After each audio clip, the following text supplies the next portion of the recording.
Hi there, Victor Pross speaking to you, anarchist artist.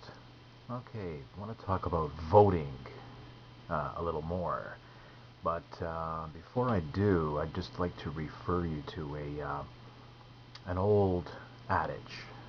I don't know where it came from, but it's very interesting though, and that adage is when it comes to electoral politics, that is, um, it doesn't matter who you vote for, the state always gets in.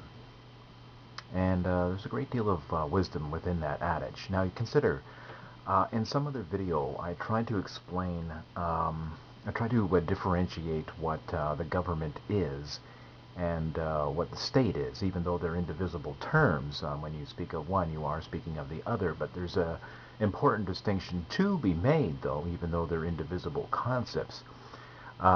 When we are talking about the state, a basic definition, which can be verified in the etymology of the word, in the phenomena of the state, and when you look at it anthropologically and philosophically, ethically, as a basic generic universal definition, that wherever you've had the state,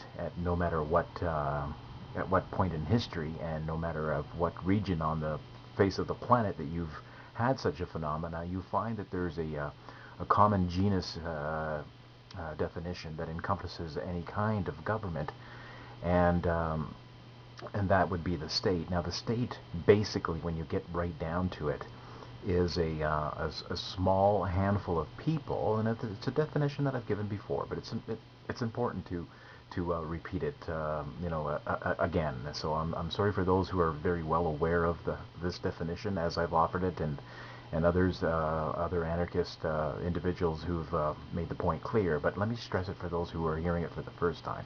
The state is a small handful of people who have arrogated to themselves the exclusive monopoly on the use of force. They have arrogated to themselves a moral and legal right to initiate force against peaceful individuals. That would be the general population. And basically, that is the key word here is initiate physical force against peaceful individuals. Okay, that's basically, you see, what this is saying is that the government is a force. It's a violent force. Okay, that's how the state in history, if you trace it back and do the research, it is a matter of conquer and divide. It is a matter of the dominance of a small handful of people, physical dominance over other people, and there's been lots of ways in which this manifestation has taken place. I mean, it's whatever part of the globe that we're talking about, at whatever point in history, it is a matter of conquer and divide. It's first of all, it must have been very crude and brutish, and but later on, like religion has its origins in primitive superstitions and nomad type of tribes wandering around, and they're anthropomorphizing the universe, and thunderclaps represents anger, and healthy crops represents bountiful, beneficial, benevolent deities acting, and then later on, religion became, very decorous and dressed up in lots of rituals and costumes and pageantry, and pretty much that's the way the state has followed as well. That it's been dressed up and had a lot of superstition and social fictions built around it to bolster it, to give it credibility, and there's been intellectuals and philosophers who've actually believed in it and tried to dress it up and justify it. But and just in the same sense, there's been a lot of theistic philosophers who try to adorn the concept of God and give a lot of rationalistic, idealistic philosophizing, and to bolster, something that's basically in its origin is a primitive superstition, and it's been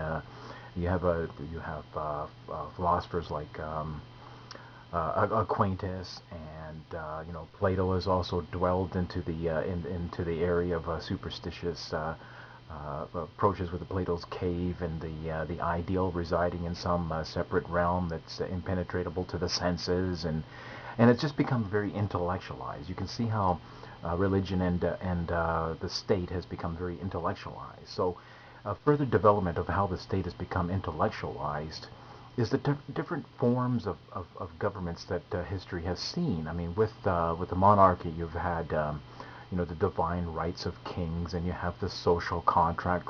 So there's all these type of rationalizations to justify it, to sell it to a given population, and you see this development, and of course you see the history of religion and the state in bed with one another. I mean, they're both reinforcing reciprocal type of powers of mass manipulation. And you have with the state all different types of governments. Now, this was the point that I was making, that there's all different types of governments. It's so differentiating not only in the sense of the people who come to power and then exit power, and then on to a new generation of people who monopolize a certain amount of power. You have different types of governments in the sense of, there's theocracies, democracies, monarchies, dictatorships, total states, fascism, Nazism, socialism, communism, all different types of governments. But you have to understand in the terms of basic definitions, in the genus of a definition and the differentia. You have the differentia would be all these different types of governments, but the genus concept though is the state, and no matter what type of government we're talking about, see, that's the thing, that the definition that strings them all together, all these different types of governments, is one nucleus, generic, all-encompassing, universal thread that ties all these different types of governments together, is what can be said to be the state. And the state, as I say, is simply a small handful of people who have arrogated to themselves the legal and moral right to initiate force against a population. So that's what the state is. You can see that definition encompasses communism, Nazism, democracy. There's just been different ways that this has been put over on people, and so that's the type of mindfuck that people have bought into, and so the adage, it doesn't matter who you vote for, that being the specific form of government that we're talking about, is democracy, of course. But you see, it's the state that always gets in, right? So that's the thing. There's like this old joke about, what's democracy? Well, democracy is where you have the right of a two-party system to vote for what dictator you want is to be in office, right? I mean, at the helm of power. So that's the democracy is. There's so many things that's wrong with democracy. Can't cover this in this one video though. But basically, that's the system, the paradigm in which we're operating within. And it's pretty much of a scam. It's really is a con game when you get down to it. And you have this within